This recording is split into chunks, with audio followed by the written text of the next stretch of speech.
Alors, c'est depuis le lundi que nous avons commencé un thème aussi important doctrinal. La restauration de l'Église.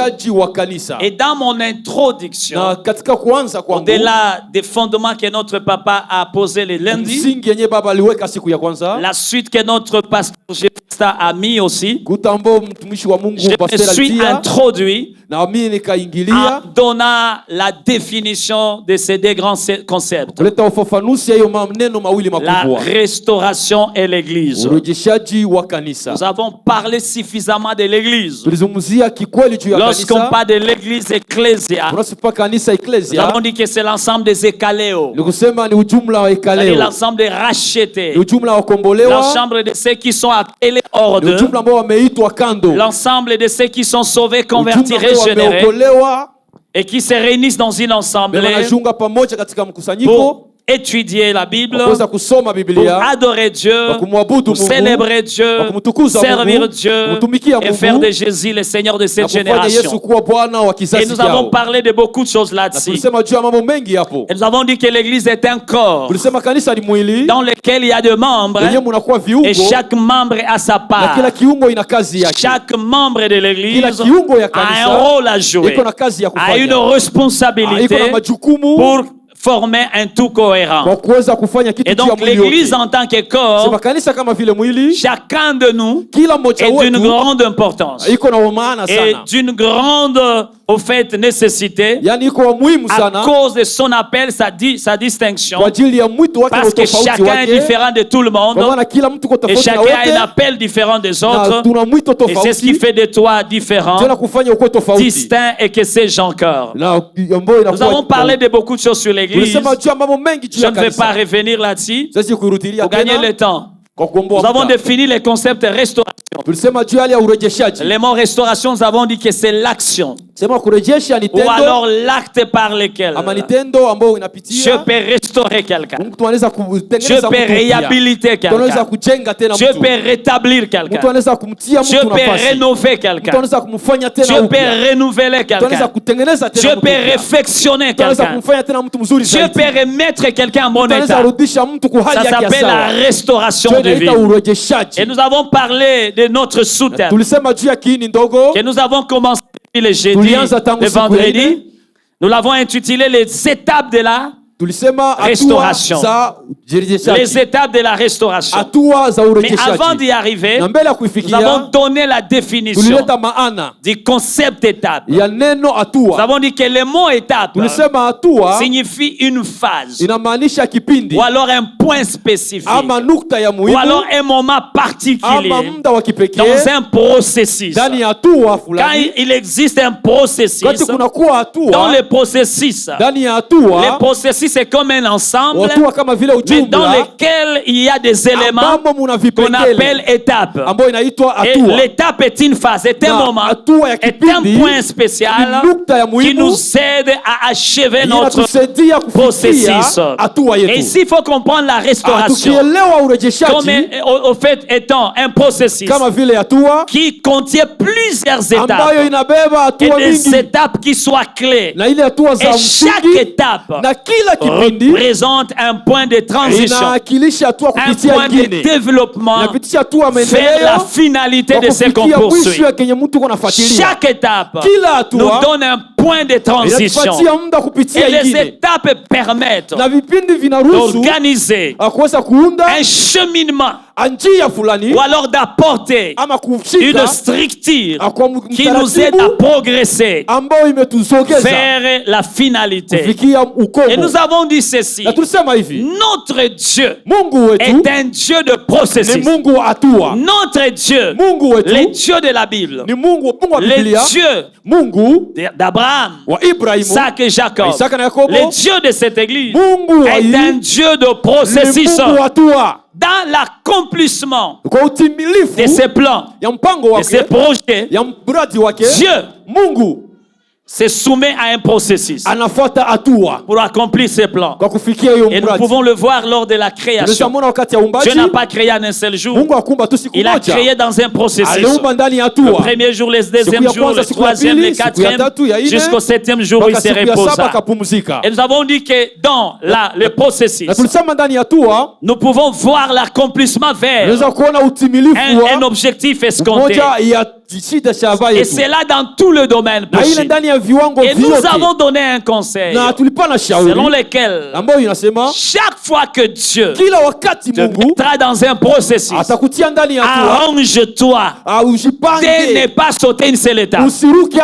Quand tu sauteras une étape, elle te réclamera tôt ou tard. Et le diable s'en servira. Et nous avons dit ceci. Plusieurs vies se retrouvent toujours au bas de l'échelle. Toujours dans la médiocrité, en train de tourner en rond, à la case de départ, à cause du fait que un jour, une étape a été sautée. Et ma prière toute la semaine, que Dieu t'aide à ne pas sauter une étape. Et s'il vous est déjà arrivé à sauter une seule étape dans la vie, il n'est jamais tard. Tu peux recommencer à zéro et respecter le processus et tu finiras aux objectifs. Alléluia. J'ai vu beaucoup de vies, et c'est là dans tous les domaines, être détruites faute de respect d'étape, faute du respect du processus. L'homme veut toujours sauter. L'homme a besoin de raccourcis toujours. Bien aimé, notre Dieu n'est pas un Dieu de raccourcis. C'est un Dieu qui a un point de départ, un point d'arrivée.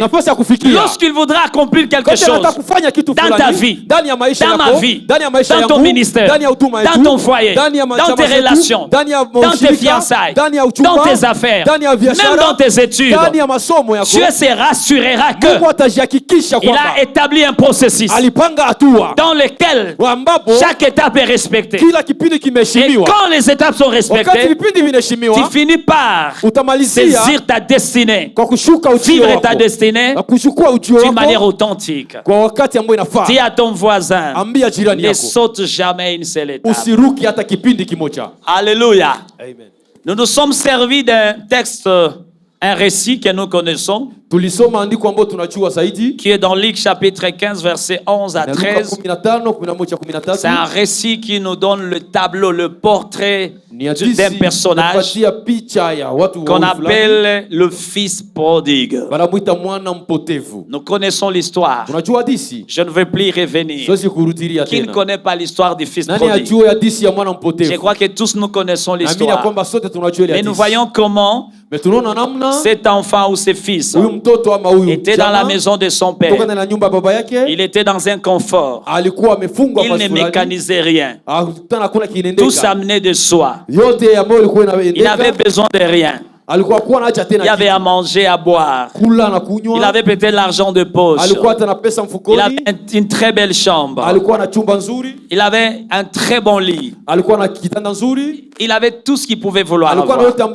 Mais un jour poussé par l'ennemi, je ne sais pas s'il s'agit d'un conseil ou des conseils ou des faux conseillers, il se donna lui-même la permission d'aller auprès de son père. Il dit à son père, donne-moi ma part qui me revient, donne-moi mon héritage. Et son père, sachant que c'était son droit, il lui donna l'héritage. Et après, la Bible nous dit, il ramassa tout. Et il partit de là et il alla loin de son père, dans un pays lointain. Et en arrivant là-bas, il a commencé à dilapider tout ce qu'il avait ramassé. Il a tout dépensé dans le boîte de nuit. Il a tout dépensé auprès des prostituées, dans l'alcoolisme, dans la toxicomanie. Qu'est-ce qu'il n'a pas fait? En tout cas, il s'est laissé faire. Et il a tout fini. Et quand il a tout fini, il s'est retrouvé dans une condition très aberrante, une condition précaire. Et il a commencé à éprouver des besoins. Ne pouvant plus chercher, il a trouvé à manger. Il alla chercher un boulot auprès d'un paysan quelque part. Comme si ça ne suffisait pas. Celui-ci, au lieu de lui donner un boulot à la maison, il le renvoya dans la forêt pour aller garder ses pourceaux. Arrivé là-bas, il n'avait rien à manger. Il commença même à envier la nourriture des pourceaux. Et la Bible nous dit, lorsqu'il a pris conscience, lorsqu'il a fait constant de sa situation, lorsque sa conscience est réveillée, c'est là qu'il a commencé le processus de sa restauration. Et au courant de la semaine, j'ai donné les escaliers ou alors les étapes par lesquelles il a fini par être restauré. Bien aimé, si le fils prodigue a été restauré, je déclare ce soir, je décrète ce soir, je proclame ce soir, je lève ma main droite sous l'onction de votre pasteur. Ta vie sera aussi restaurée. Parce que Dieu n'a pas voulu que tu meurs dans ton péché, que tu meurs dans la vie dans laquelle tu étais, parce que tu souffres encore, parce que tu as encore le souffle de vie. Dieu restaurera ta vie. La Bible nous dit un chant vivant vaut mieux qu'un lion mort. Comme tu vis encore, tu vaux mieux devant le Seigneur. Alléluia. Ça passe ou ça casse? Et nous avons donné les étapes. La première pour ceux qui étaient là, c'était la prise de... En tout cas, si tu n'étais pas là, l'enseignement, tu vas souffrir. L'enseignement est sur YouTube. Nous avons dit que la première étape, c'est la prise de conscience. Et nous avons dit que l'objectif de la prise de conscience est de faire un constat de sa situation, d'un état, d'une anomalie. Quand tu fais les constants, ça s'appelle la prise de conscience. Cela peut se réveiller par plusieurs manières. Par éducation, par interpellation, par réflexion ou par circonstance. Où Dieu peut te mettre dans des conditions qui peuvent réveiller ta conscience. Il y a les gens, pour que leur conscience se réveille, il faut qu'ils soient d'abord coincés au mur. Alors je voudrais prier Dieu de t'aider à ne pas attendre que tu sois au mur pour réveiller ta conscience. Nous avons dit au courant de la semaine, plusieurs personnes restent dans les staticos parce qu'ils ont refusé de prendre conscience. Faute de conscience, faute de prise de conscience, on reste toujours en train de tourner avant. Et si tu veux aller vers ta destinée, prends d'abord conscience. Et le temps de faire des constants autour de toi. Vérifier les choses. Est-ce que je suis dans l'air normal ou je suis en dehors de normal? Dès que tu as la prise de conscience, c'est parti, tu es déjà sur le premier escalier. Nous avons dit la deuxième étape.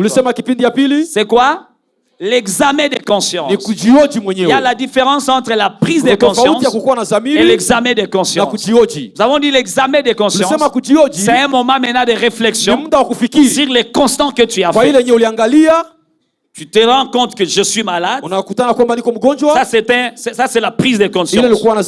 Mais l'examen de conscience, c'est quand tu commences à réfléchir. Pourquoi je suis malade et comment je peux être guéri. Ça, c'est l'examen de conscience.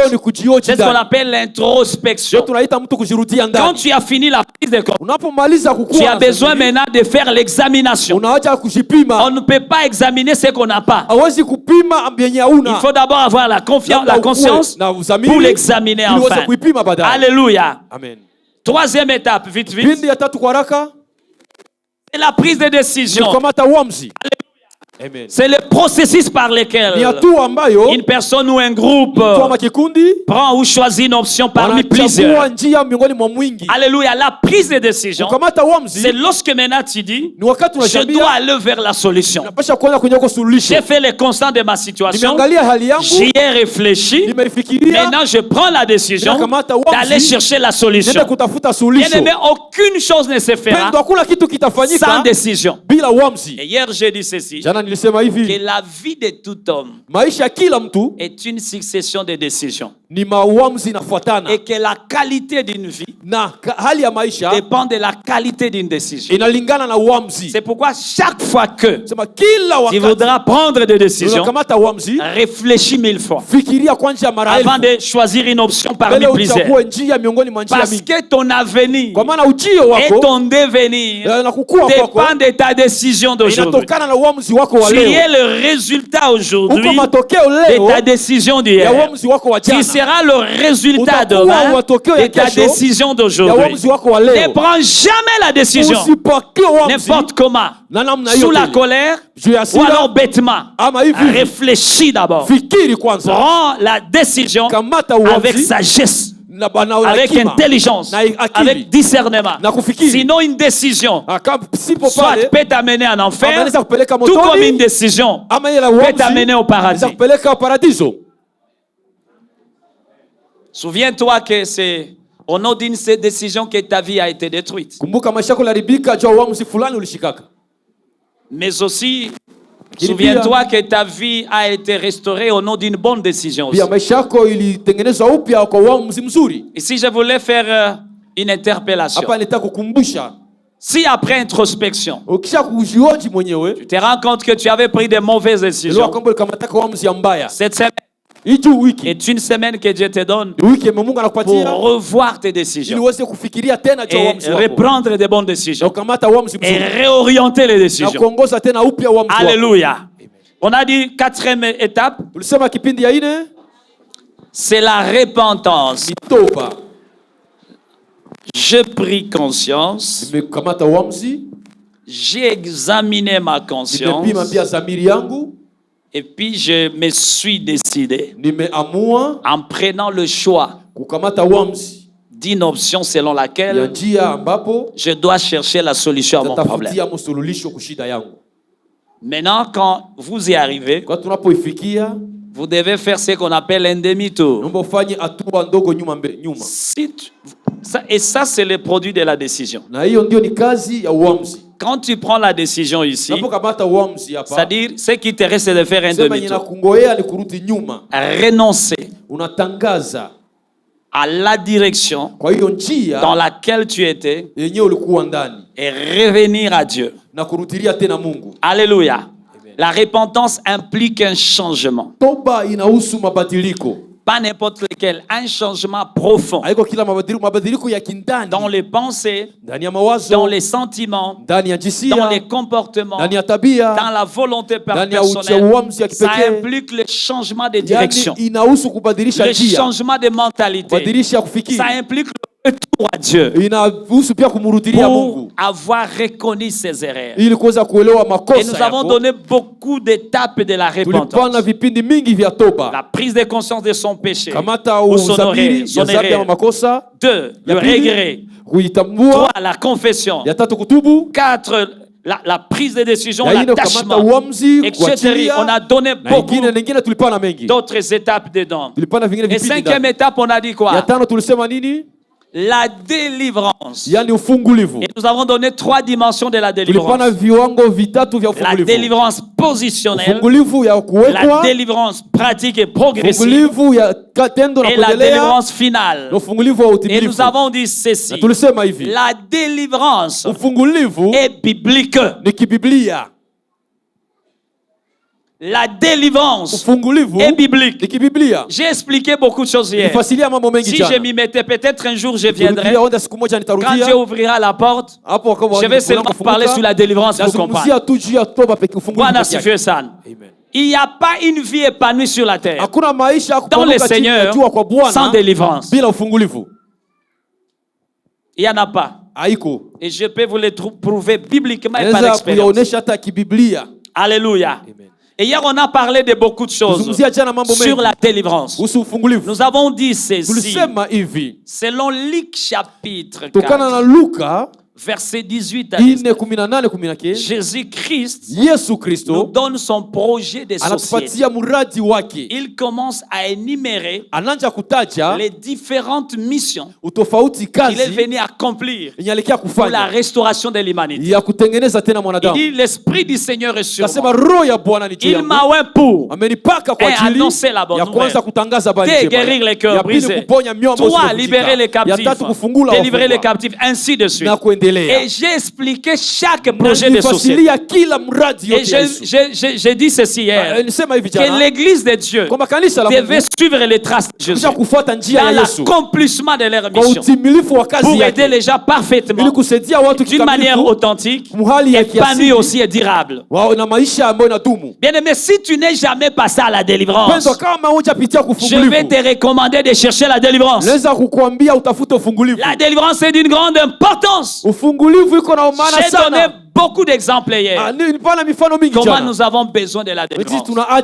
J'ai dit tu peux quitter l'Égypte, mais l'Égypte n'a pas quitté ta vie. Tu peux quitter Sodome, mais Sodome n'a pas quitté ton cœur.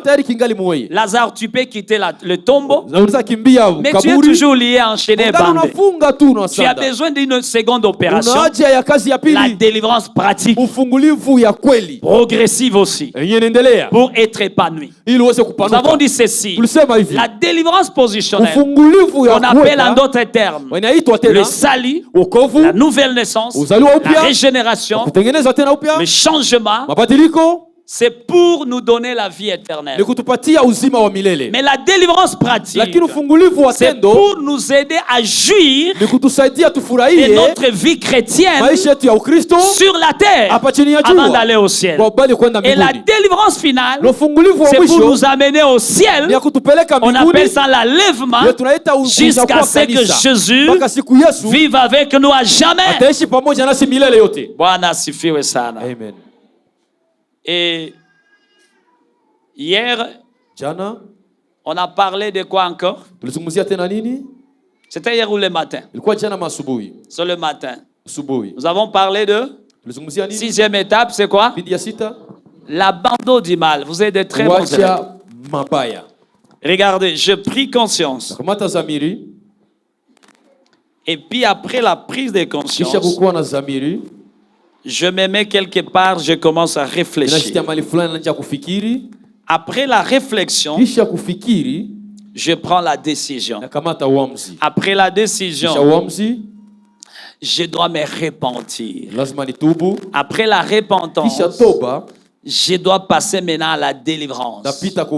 Et après la délivrance, je dois abandonner le mal qui m'avait mis dans un conditionnement que j'étais. Et le matin, nous avons parlé en gros et en détail sur l'abandon du mal, que je ne sais plus y revenir. Alléluia. N'est-ce pas que j'ai récapitulé presque? Je namaliza séminaire yote ya semaine. Maana nilikuwa nasaidia tu benye abakuyake. Juba Kristo awapende mafundisho. Ndio udhaifu ya kanisa. Muislamu hawezi kosa msikiti. Force ya babranamiste, force ya batemwe de Jehova, abo abahubiri yake wanafundishaka. Ces amis-là ne prêchent pas, ils enseignent. Quand on parle de l'enseignement, on voit la systématisation des choses. Et c'est ce qui a perdu la puissance de l'Église. Or, la Bible nous dit que l'Église de Dieu, c'est la colonne et l'appui de la vérité. Mais entre-temps, les enfants de Dieu, ils n'aiment pas les enseignements. Wende pale kubabrana miste kutemka, wende vendredi onegisi batu biko wanakimbilia ibada. Wende tu pale. Ba témoin de Jéhovah, ba abo siku ya Mungu ni siku ya nani? Ya Mungu. Banaenda na collation. Anaenda na chakula, kama iko na batoto anaenda nabo. Banaenda ku salle du royaume 7h mpaka 17h. Niko na mapose fasi ya kukula. Wewe tukikubakilisha hapa utatupiga majiwe. Ndio maana ba Kristo biko ni matono vide.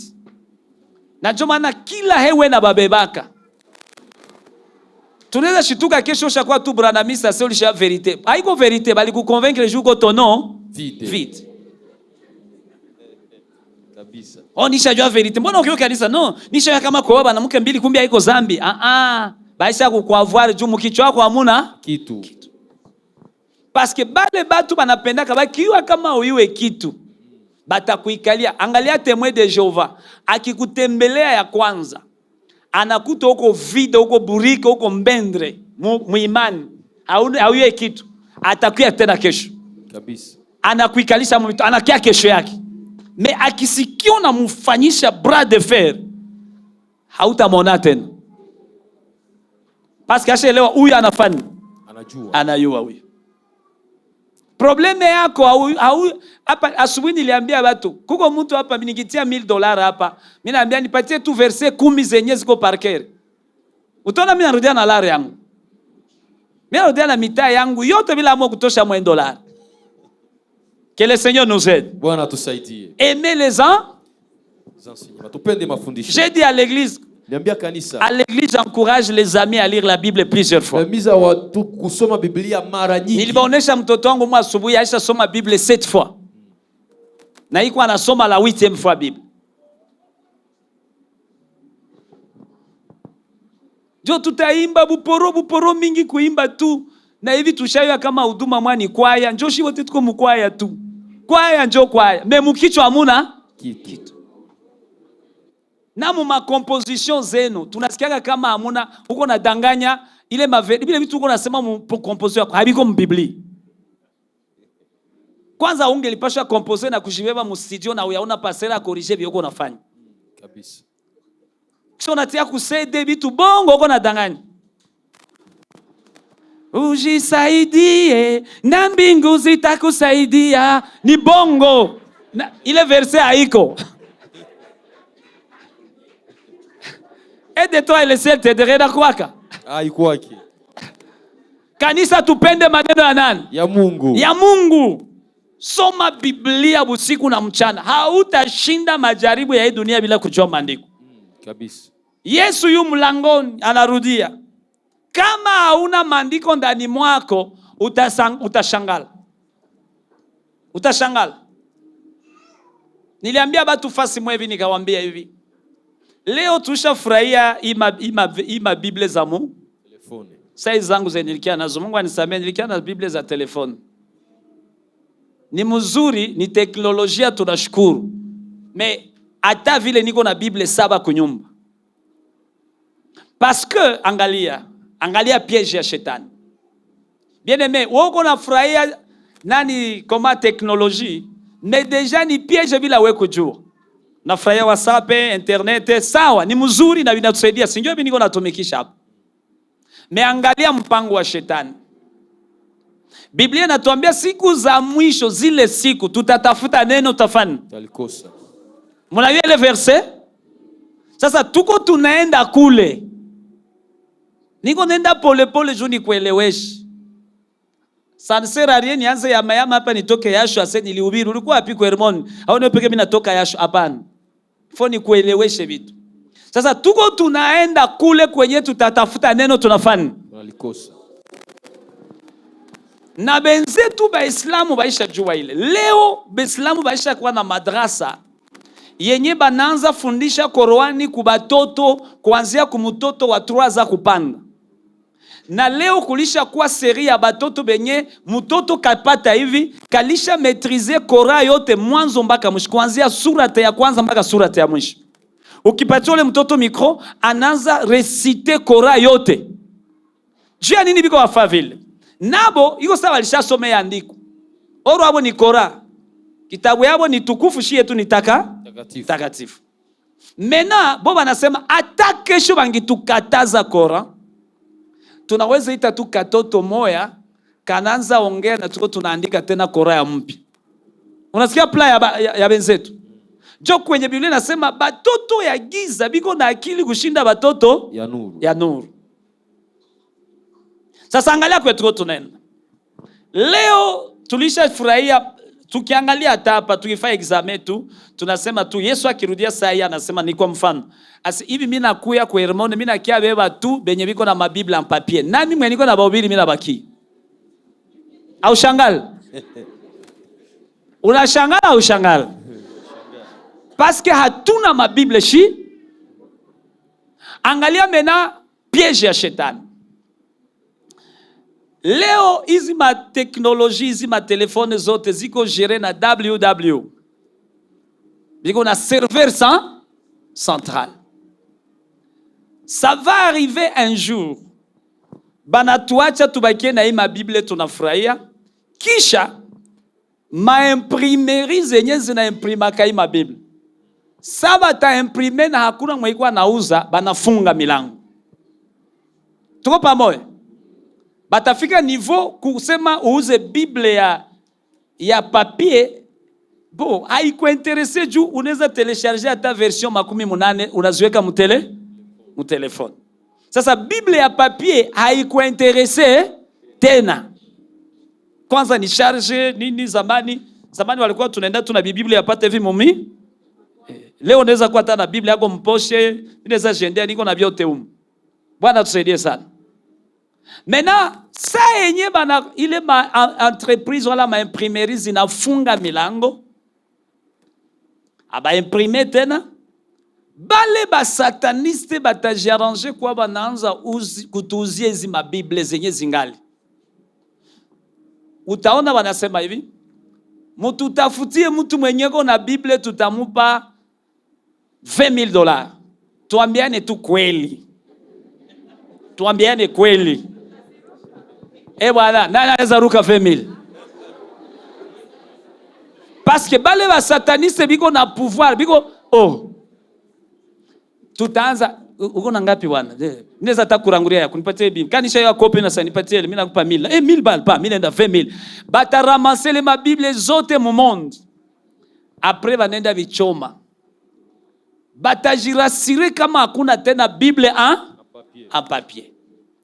Dès que batafanya enquête banakuta hakuna Biblia en papier, banaenda mwa ile ma machine zabo ku server, banaponda tu buto moya ina delete Biblia zote ziko ma.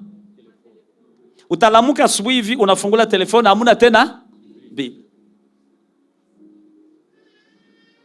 Nibape mfano, upimata, uliza bebiko wanasafiri bebiko na ile neno. Kuko mavile mushine sai. Nikienda Chine na telefone yangu muko Biblia. Parce que ni ba communiste.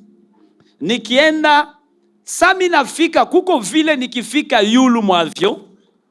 Biko na capacité, biko na serveur yenye na detecte kama niko na Biblia mu telefone. Banaivuta na ningali minda shuka kwa aeroport. Wala mina ingia ku hotel. Mina tafungula ni medite Biblia isha jivuta. Leo haiko asebi ya kesho leo. Dobina binaanza. Utakiaka telecharger Biblia siku narudia wapi? Kwenu. Au fait, tuko tunenda pole pole kwa ile utimilifu ya ile unabii, mutatafuta neno mtaliona. Or, entre temps muwe hamuna maneno. Hamuna maneno. Mungu atusaidie sana. Ulimwengu iko nende na zeeka na unabii ziko zinenda zinati na dunia iko nenda kumwisho pole pole iko na zeeka. Wenjo hauiweka dunia iko na fani inazeeka. Nilifurahia mulevi moja hivi, mtu mali kuta mulevi moja alishalewa. Nilimupenda kama mimi sasa nilisema mulevi mimi nilipenda. Alikuwa shalewa sasa iko analewa iko anatembea na anapengama hivi. Kisha makamuza segra. Nini mbona unatembea unapengama? Peti wewe ka dunia shapengama peti.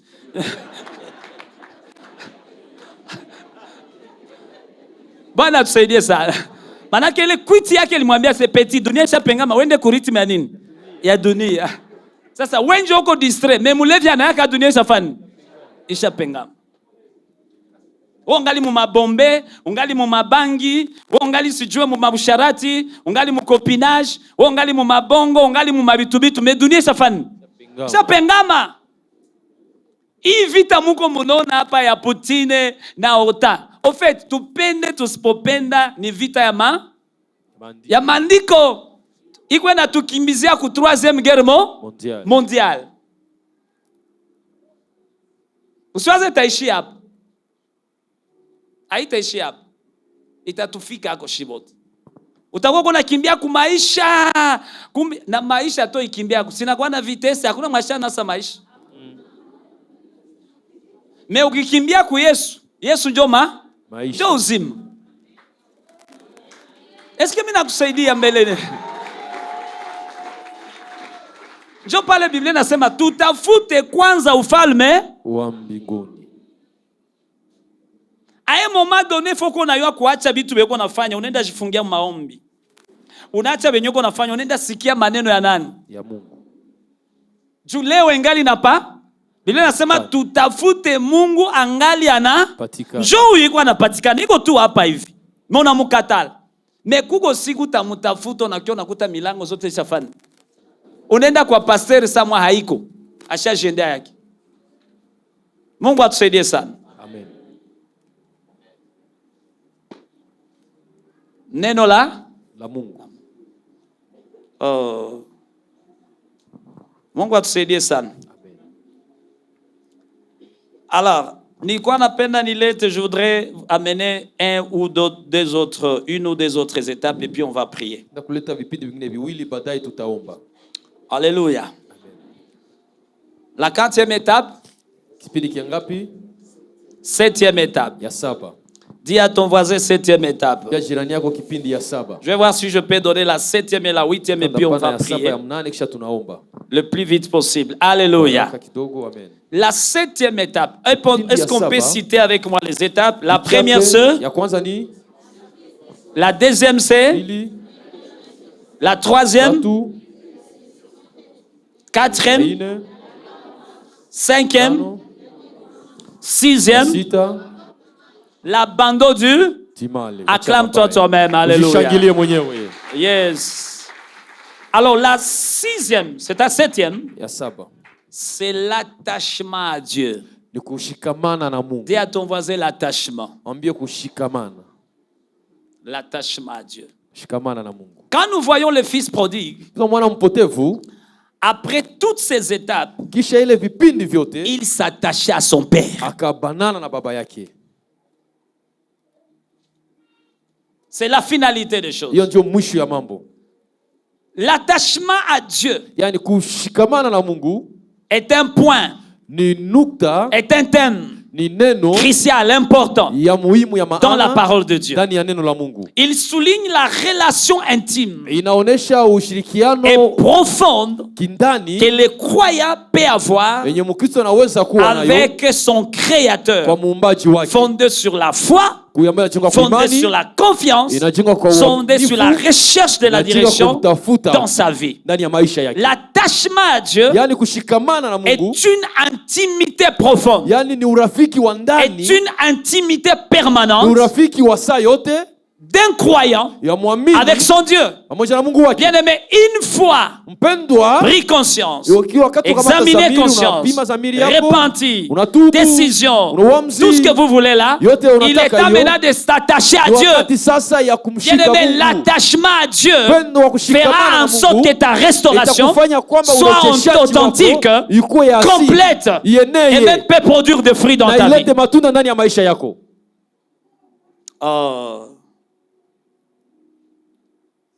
Laisse-moi te parler de la nature de l'attachement. Quand on parle de l'attachement, la première chose qu'il faut savoir, c'est une relation personnelle avec Dieu. Dans Jean chapitre 15, verset 5, la Bible nous dit, Jésus déclare, je suis le cep, vous êtes les sarments. C'est lui qui demeure en moi, et moi en lui, porte beaucoup de fruits. Car sans moi, vous ne pouvez rien faire. Mais ce passage souligne l'importance de rester connecté à Dieu pour produire et porter beaucoup de fruits. Mais la connexion à Dieu, l'intimité avec Dieu, d'une manière permanente, fait en sorte que tu peux produire le fruit digne d'un enfant de Dieu. Parce que Comme j'ai dit ceci le matin, si quelqu'un est en Christ, ce qui est passé est passé, toutes choses sont devenues comment? Il y a une nouveauté de vie. Mais après ça, on doit s'attacher à Dieu. On doit se connecter à Dieu pour que les divins se répercutent à nous, sur nous, dans notre comportement et dans tous les domaines de notre vie. Si tu ne t'attaches pas à Dieu, tu finiras par tomber dans le même bêtise. Si le fils prodigue ne s'attachait pas à son père, aux lois de son père, aux lois de la maison, il rétrograderait encore. Bien-aimé, c'est l'attachement à Dieu, c'est la connexion à Dieu, c'est l'intimité avec Dieu qui te donnera la constance dans la foi. Tu seras inébranlable. Tu seras au fait quelqu'un qui n'est plus vacillant. Tu ne seras plus emporté de tout vent. Bien-aimé, attache-toi à Dieu. C'est le secret de ta réussite, le secret de ton progrès, le secret de ta constance, le secret même de ta percée.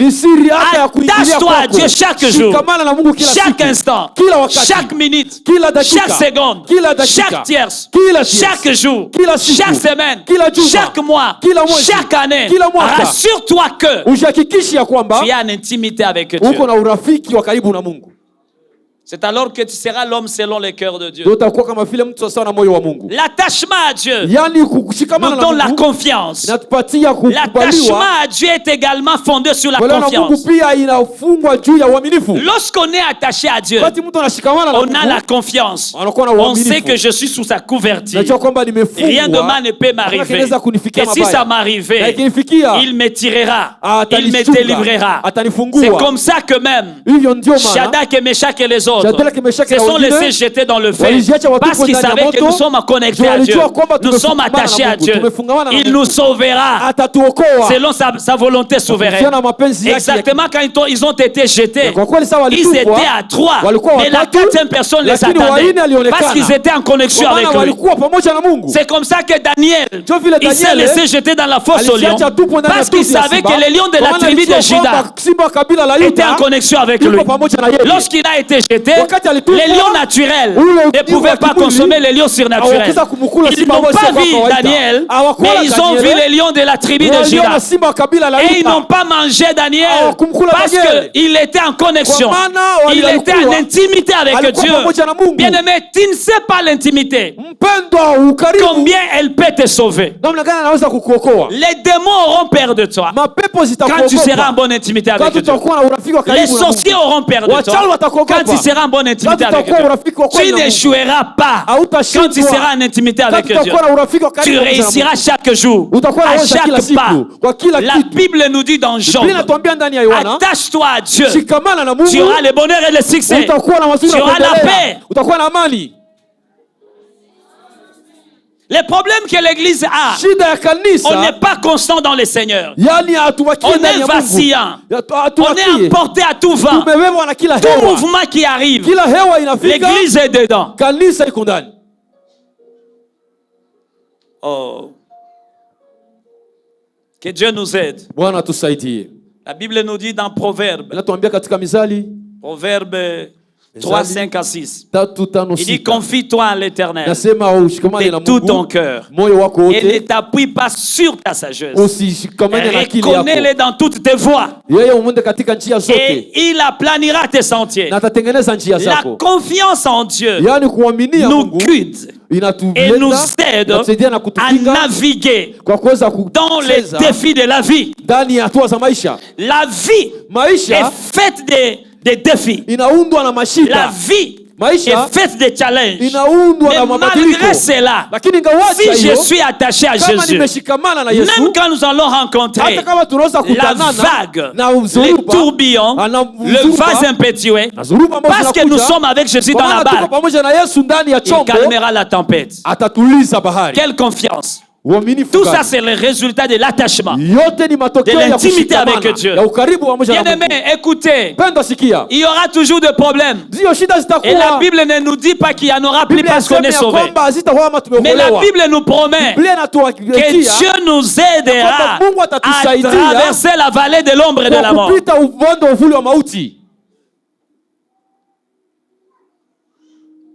Dis à ton voisin, attache-toi à Dieu. Ambia jirani yako shikamana na Mungu. Quels sont les bénéfices d'être attaché à Dieu? Faida gani ya kushikamana na Mungu? Le premier bénéfice, faida ya kwanza, c'est la paix intérieure amani et ya ndani, le bonheur. na mema. Quand je suis en bonne relation avec Dieu, Wakati niko sawa na Mungu, quand je suis en intimité avec wakati Dieu, niko na ukaribu pamoja na quand Mungu, je suis réconcilié avec wakati Dieu, nimeungamana na quand Mungu, je n'ai pas de problème avec wakati Dieu, sina shida pamoja j'ai na ce qu'on Mungu, appelle la paix nina intérieure. waki inaitwa Et amani ya roho, même j'ai le bonheur. na inanifanya Le matin, je vous ai dit ceci. Nilisema hivi asubuhi, Ce n'est pas l'argent qui fait le bonheur. haiko pesa ndio Ce ne zinaleta sont pas les amani, maisons. haiko nyumba, Ce ne sont pas les richesses. haiko Mais utajiri, c'est la présence de Dieu. lakini ni uwepo wa Mungu. Il y a ceux qui ont des biens mais n'ont pas Na la paix. watu wako na vitu lakini hawana Mais amani, ils ont besoin de Dieu. lakini uko na haja ya Chaque Mungu. homme Kila mtu a un vie dans lui iko na qui a uwezo la ndani forme de yake, Dieu. ambayo iko na hali Et ya rien Mungu. ne peut combler ce vide Hakuna mtu anaweza kujaza si hiyo ce vide, n'est Dieu lui-même. isipokuwa Mungu yeye peke. Même si tu mettais l'argent dans ce vide, Hata kama unaweza tia pesa ndani ile ce vide ne utupu, sera pas comblé. ile Même haitajaa. si tu mettais le mariage, Hata ni ce watia vide ne ndoa, sera pas hiyo shimo comblé. haitajaa. Jusqu'au jour où tu y mets Dieu. Mpaka siku utatia Yesu ndani. Que Dieu nous aide, Église de Dieu. Bwana tusaidie kanisa la Mungu. Un des plus grands bénéfices de l'attachement Faida kubwa mojawapo à ya Dieu, utashi na c'est la Mungu paix intérieure. ni amani ya ndani. La Bible nous dit dans Philippiens 4, 6 à 7, Filipi 3:4 il dit ne vous inquiétez de asa rien, usisumbue na lolote, mais en toutes choses, lakini kwa faites majambo yote connaître vos besoins et vos demandes à mujulishe Dieu Mungu haja zenyu pour des, disons, dans de prières katika maombi et etc. na mambo mengine. Et la Bible nous dit ceci, Biblia inatuambia hivi, la paix qui dépasse toutes choses amani ambayo inapita mambo yote viendra s'installer à nous. itakuwa ndani Et yetu, la paix sera la source de réconfort. na ile amani La paix itatujenga sera zaidi. la source de la force. Ile amani itakuwa Bien aimé, nguvu quand yetu. on a la paix, Wakati mtu uko na on amani, se sent qu'on est fort. unajisikia kuna Même nguvu. quand on n'a rien. Lakini kama Le huna fait kitu, que j'ai la shalom de Dieu à moi, lakini kama tu niko na hali ya Mungu ndani yangu, ça me donne la stabilité, inanipatia utulivu, la quiétude. inanipatia Et que kutokuwa na sais-je mashaka encore? amo ndani ya moyo wangu. J'ai dit Job 22, 21 nous dit attache-toi à Dieu Ayubu donc, 12:12 nasema shikamana na Mungu et tu auras la paix. na utakuwa na Et le amani bonheur te viendra. na mema itakufuata, Parce que tu es en connexion. kwa maana Il n'y a pas de umeambatana lestage. na Mungu kupatia Ça ujumbe, passe avec Dieu. inapita pamoja na Et Mungu. ce verset met en évidence Na ile andiko natia l'importance de kitu s'attacher à Dieu umuhimu wa pour kushikamana na trouver la Mungu paix, kwa kupata les amani bonheurs. mazuri, Il invite na à tout inaalika croyant kwa kila muamini d'établir une bonne relation avec le kwa kuwa na Créateur. uhusiano bora pamoja na Et Mungu, on nous promet la connexion na wanatuaidia qui kukuwa pamoja, apportera le réconfort, ambayo italeta qui nguvu, apportera la paix, la joie dans ambayo la vie. italeta amani na Et furaha c'est ndani un ya maisha. encouragement à chercher, Na ile ni kuhimiza kwa kutafuta à chercher Dieu activement kutafuta Mungu pour kila wakati, expérimenter la paix, la bénédiction et ili le bonheur. kuishi amani na mazuri na mema yote. Oui, l'attachement aussi Ukishikamana peut nous pia, amener la force dans les inaweza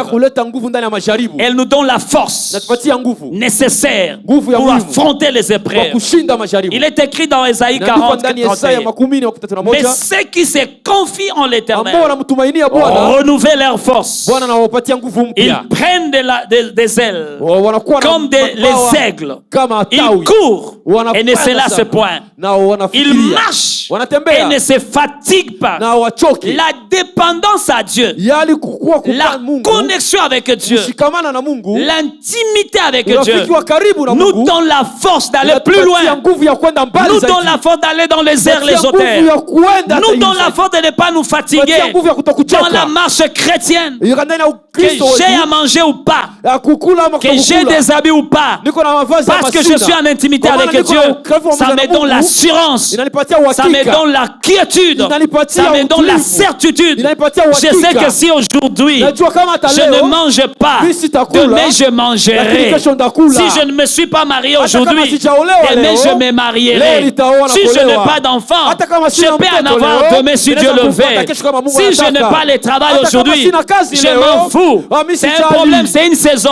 Ile ni kipindi Demain tu. j'en aurai. Lakini kesho J'ai nitapata. confiance à Dieu. Namwamini ya Il est Mungu. mon Père qui est aux Yeye ni cieux. baba wangu yuko Il est la mbinguni. source qui ne tarit Yeye jamais. ndio mwenyewe Oh, hayakuwahi nous kuacha. avons un Dieu, Tuna Mungu. les rochers des âges est Yeye là. ambaye ni Bwana Alors mzee wa cette siku. connexion Kwa ile kukua produit pamoja na en toi Mungu, les réconforts, inaleta ndani yako la nguvu, confiance, inakupatia et te donne la kumwamini Mungu, paix, inakupatia amani, et te donne la stabilité. inakupatia utulivu.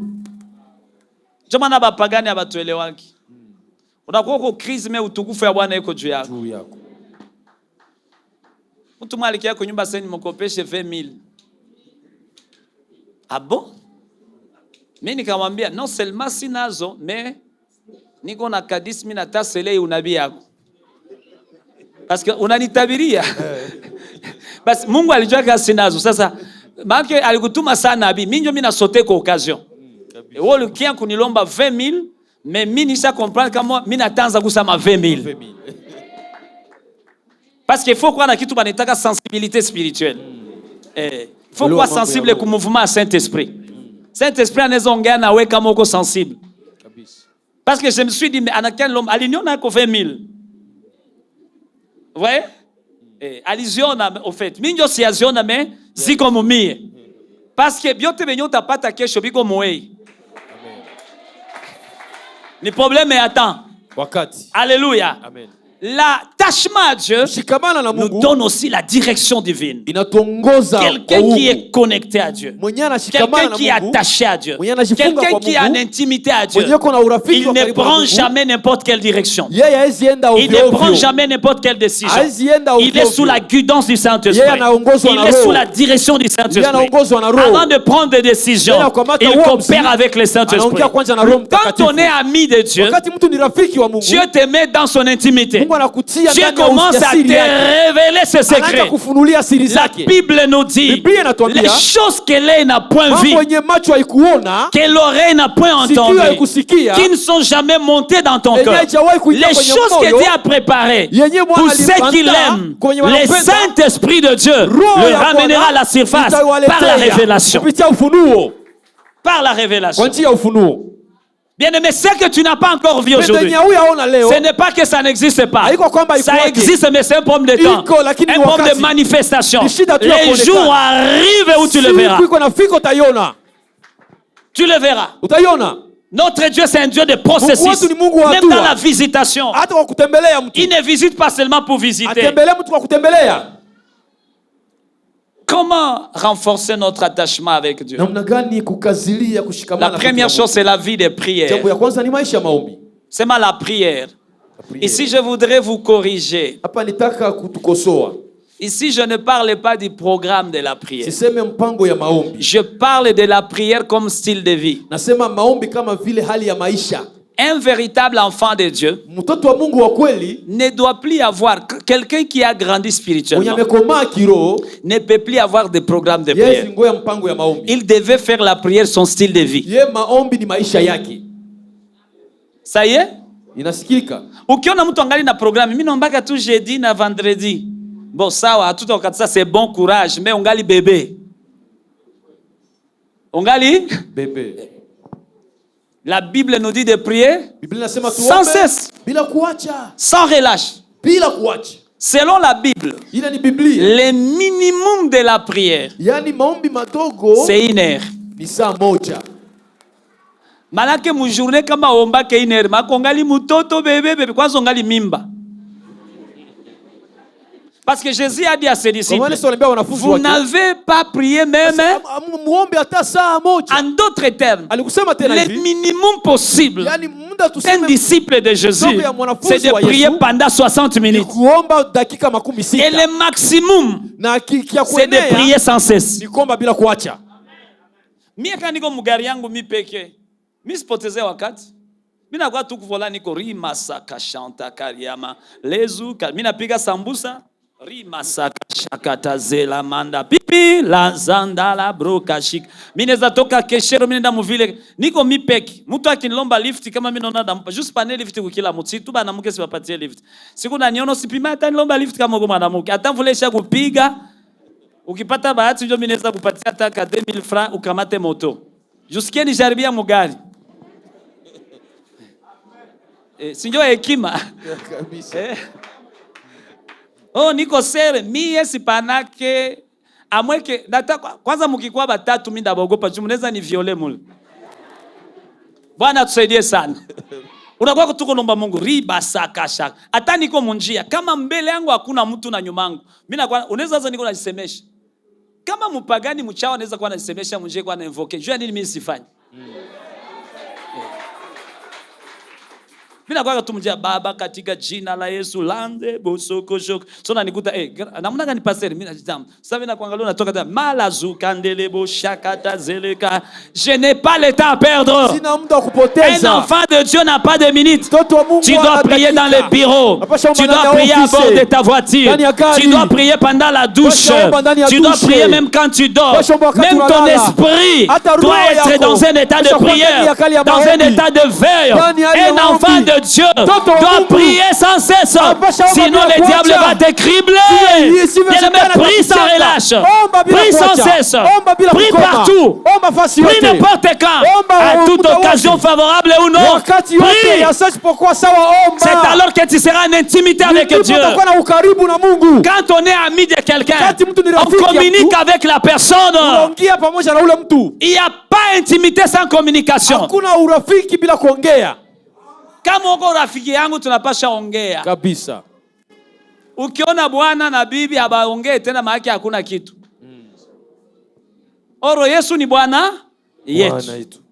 Na njia ya maombi ndio njia ya kurenforcer intimite burafiki yetu. Kabisa. Mungu ukikuwa na tabia ya kumomba atakuwa na kuibia na siri za ndani. Shetani hatakuwa na kusurprendre. Utakuwa unalala hivi unalota yenyewe basha kupangia kesho. Utakuwa unalala hivi unasikia Mungu anakuambia usitoke hapa leo.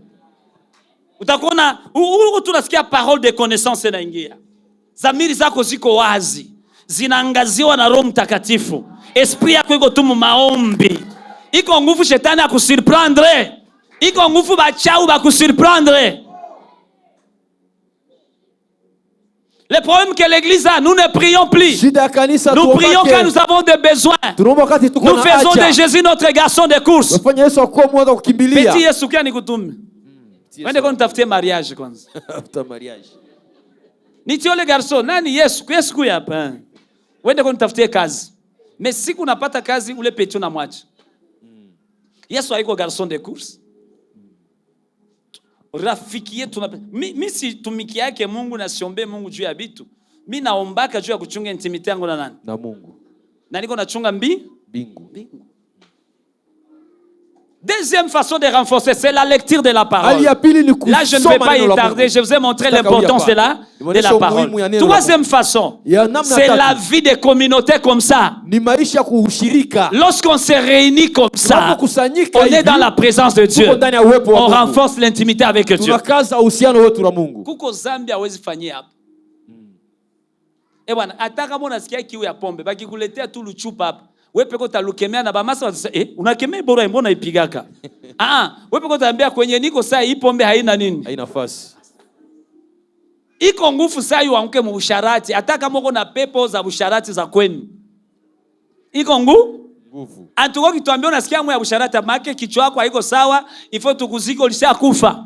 Mukaniso nasikilia mwa kiu ya nini? Usharati. Kukua muwepo ya Mungu ndeko inaangusha vitu fulani. Na inarendre tunakuwa souple kiro. Ndio maana Daudi alisema Mungu ninafurahia sana wanaponiambia niende wapi? Nyumbani mwa Bwana. Paske yote inawezekana muwepo ya nani? Wa Mungu. Ya Mungu. Kuko mapepo maisha yako haziwezi resiste kukua yako hapa. Leo tuliombea sana nilitoka hapa asubuhi kanisa. Mama nenda ombea watoto mwa kubiro hivi ilikuwa wa familia moja. Bote wakaonga chini na mapepo. Kisha pepo mwa ziko zinambia juu umoyo wabo ni mgeni. Ziko zinambia bandu wake, "Jua nini mlinileta hapa mwa hii kanisa? Mlinileta tutoke kama mdabalumiza kama tutoke hapa." C'est-à-dire zili comprendre que ziko fasi kwenye hazipashwe na ziko menacé. Chômage yako iko menacé juu ya présence yako hapa. Magonjwa yako pale iko menacé juu na ikala tu pale. Badu yako kwa watu wiko wanakupangia sai. Mungu yeye kwa anajidebrouiller kule kisa ataba confondre. Juu huko hapa. Sai sawe huko hapa kwa wenzako balisha pata sida sai. Iko mkampisa ashapata sida yake sai. Kwa mwingine ashalumia licho eshafani. Iko deja mwila Afrika. Mais kukua muwepo ya Mungu ina renforcer attachement yako kwa nani? Kazisha kwa Mungu. Penda sana uwepo ya Mungu kushinda vitu yote. Mimi nakuwaka pressé, mimi nakuwaka excité na présence ya nani? Ya Mungu. Ya Mungu. Mimi naweza penda hata tubakie hivi mpaka kesho ni junja la zitatulumia humu. Mais tu les appelles. Tu sens que c'est ça la vie. C'est comme un poisson dans l'eau. Mais kama wewe presence ya Mungu inakuwasha, kwa tu mtu hapa iko na muwasha tu. Iko na muwasha tu. Si twende, si aishie pale. Ewa wewe uende, si tutaomba bwana. Unaambia biko binakuchunga kule munjia. Unaambia uko na résoudre mu famille yako nonekala hapo. Unaambia uko na résoudre mu destinée yako. Unayua plan yenye iko nafanyika sasa juu yako. Mais présence yako hapa iko na régler vitu bila wewe. Itu kukua hapa vitu biko binajirégler bio peke.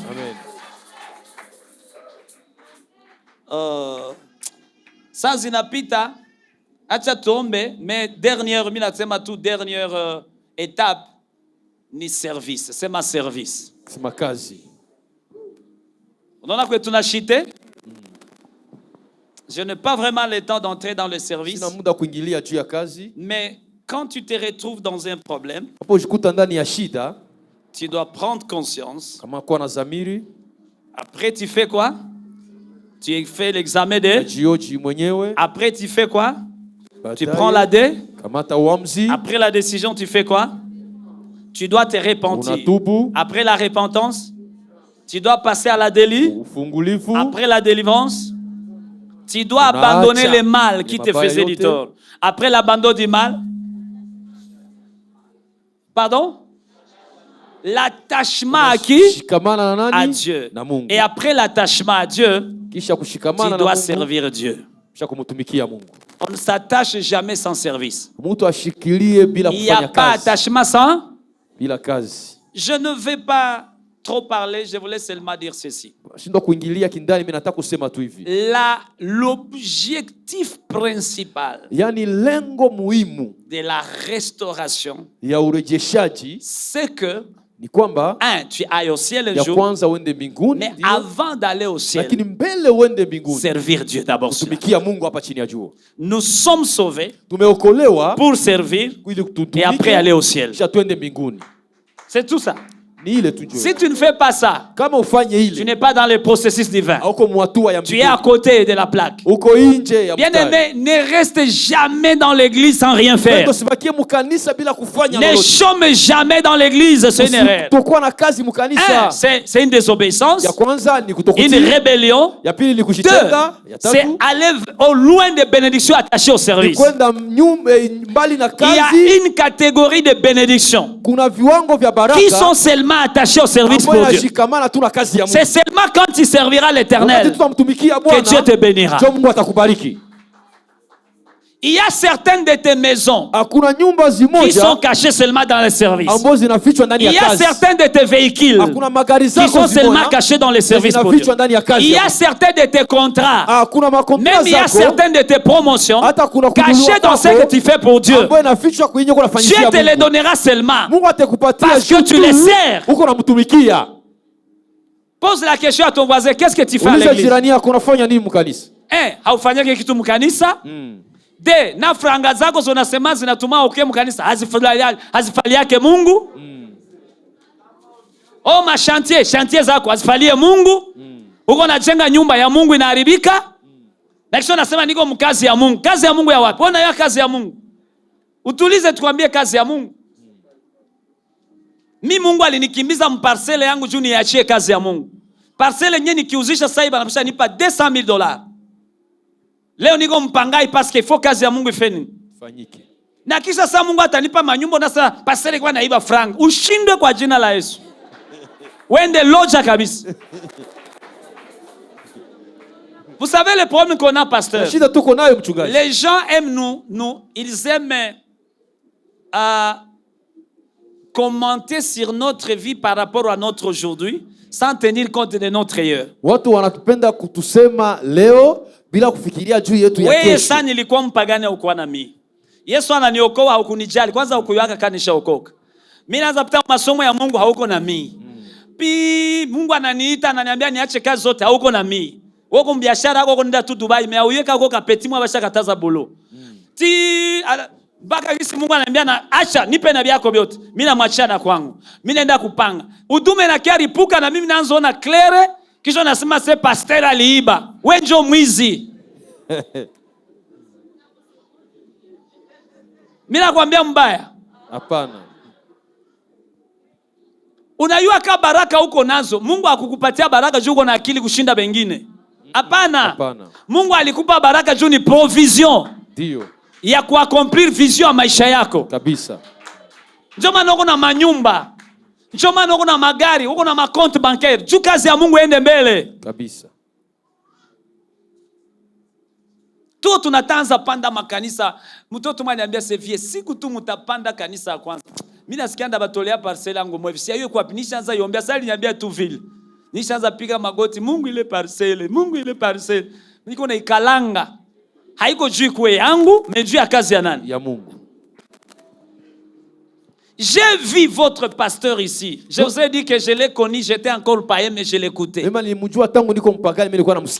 vois comment il se donne corps et âme pour Rao FM, pour beaucoup d'autres histoires. Mimi si atake kuna nyumba yenye ashajenga murao kama vitu si yu hata. Mais usiku na mchana yeye anahubiri injili watu waokoke. Kisha unampiga vita. Wewe siku utapata laana, utapata shida la Mungu. Kabisa. Wana mtumishi wa Mungu. Nilibafundisha msemeni, le fait que Dieu l'a établi sur vous, il a le pouvoir de vous bénir, il a le pouvoir de solutionner vos problèmes, il suffit de croire en lui. Il y a ce qu'on appelle dans la Bible la loi de la reconnaissance. Ça veut dire quoi? C'est reconnaître quelqu'un de foi. Premièrement, comme une personne ordinaire. Je connais Papa Mabutu, anaishi Goma, labda mimi naiona village yake na bazazi. Ça je le connais ordinairement. Mais la deuxième fois, c'est ce qu'on appelle la reconnaissance. C'est quand je reconnais c'est qu'il a la grâce de Dieu qui est en lui. Dès que je reconnais la grâce de Dieu, les divins, les surnaturels, je commence à bénéficier de ce qu'il a. Tu ne bénéficieras jamais de cet homme de Dieu si tu ne crois pas en lui. Hata kuombee anaweza kwa na kuombea Mungu na mpinga moro. Haki ya Mungu aliombea malaria na geuka typhoid. Si mimi nakwambia haiko jua kuomba bien, uko napinga mafuta yenyewe uko nakuombea. Kabisa. Iko anaombea kansere na inaongezeka yako na sida na prostate na nani. Quand Dieu place quelqu'un sur vous, il lui donne le pouvoir, la capacité, l'onction. Hata alikuwa alisoma akusoma. Mungu akishamtia toka kwa mkono, iko na capacité. Kabisa. Tunagere ba ministre, tunagere ba onona mtu akishakuwa mtu wa Mungu, shi tunakuwa biote. Tunakuwa ba économiste, ba médecin, tunakuwa ba juriste. Ndaza kwamba la loi dit, oro niko pasa sikusoma droit. Parce que la loi des lois, c'est la parole de Dieu. De Dieu.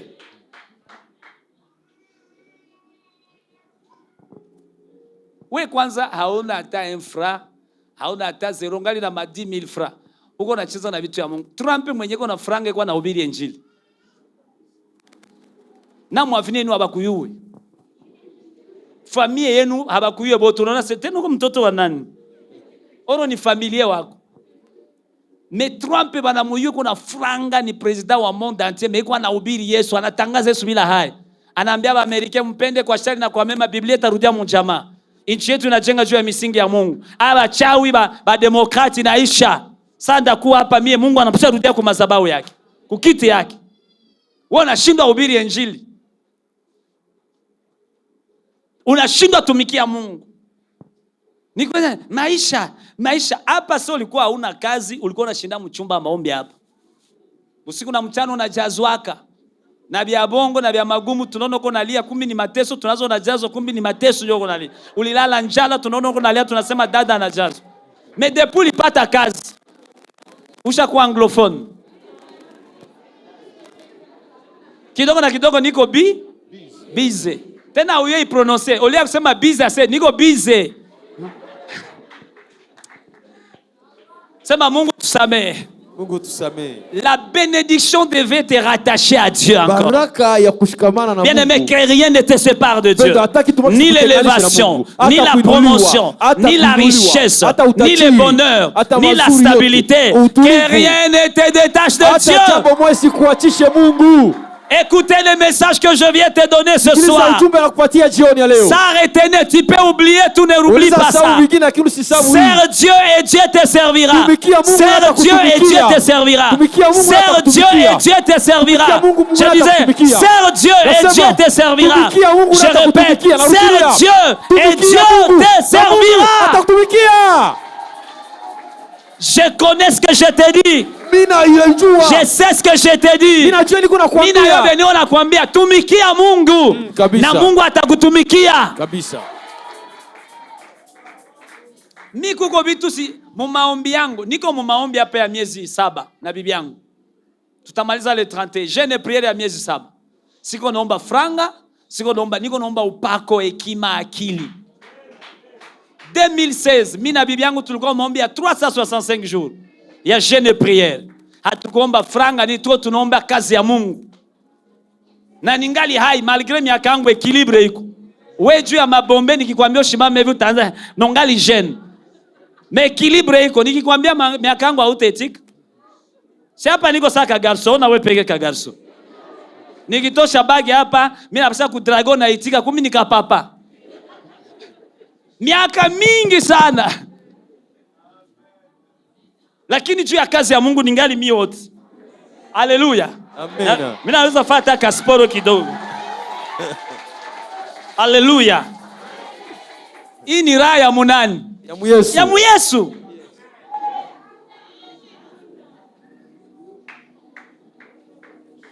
Tumika kazi ya nani? Ya Mungu. Acha bingine.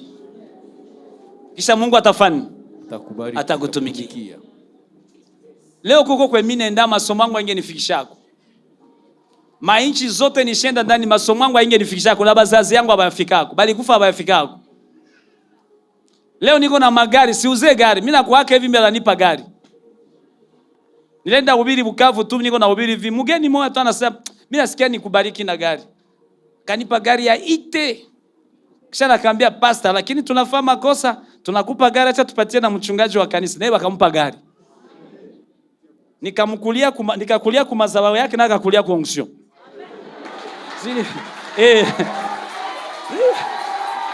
Ndio. Nilibambia asubuhi, mukipenda msinipe hata infra yenu. Ndio nilibambia. Mimi sasa ninaenda fanya kazi ya Mungu sitie franga mbele. Mukipenda mfanye hata msinipe hata 0 na sitanungunika. Hivi tu mulisha nipa mazabao inatosha. Juu kesho nikikuta papa atanisaidia. Pastor niko na 10,000 francs. Ananipa 20,000. Mimi sikuwa nishapata 1 million.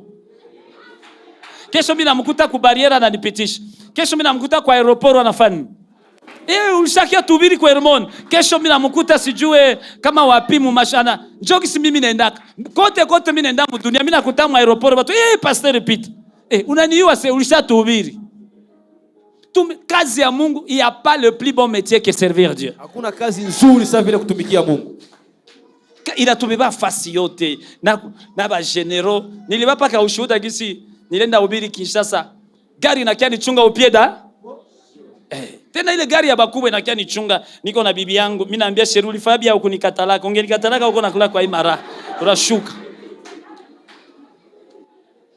Acha bia kukatalana leo. Bwana asifiwe. Ambia jirani yako mimi ndatumikia Mungu. Bila kusukuma na kubembelezwa. Ndatumikia Mungu usiku na mchana. Nipate nikose nilale njala ndatumika kazi ya Mungu. Bila kutafuta franga maisha. Ndatumikia Mungu mwaliniokoa. Amen. Utakapotumikia Mungu bila mauvaise motivation Mungu atakubariki. Amen. Mungu atakubariki. Amen. Nikuwa ubiri mkanisa mwa Kinshasa tu ministre mwana ananiambia sasa mimi nakosa vya kupa akanipa kibudongo mwa kiko kule ulu nikiakabambi sitakwambia usinitafute. Kesho watu saba tafika kule mimi naenda kula sasa naona bapasa biko baniba franga aliuze ikiae. Wali yako hivi natoka. Unako hapo mafungo na kwabo unajini nikupe vitu nani lala unaanza nisinzia. Wewe uko na bikuru unasema avance ni avance ulikuwa na misa nilikuwa na bitarisha. Alléluia. Est-ce qu'on peut acclamer le Seigneur? Est-ce qu'on peut pousser des cris de joie? Alléluia. Alléluia. Amen. Alléluia.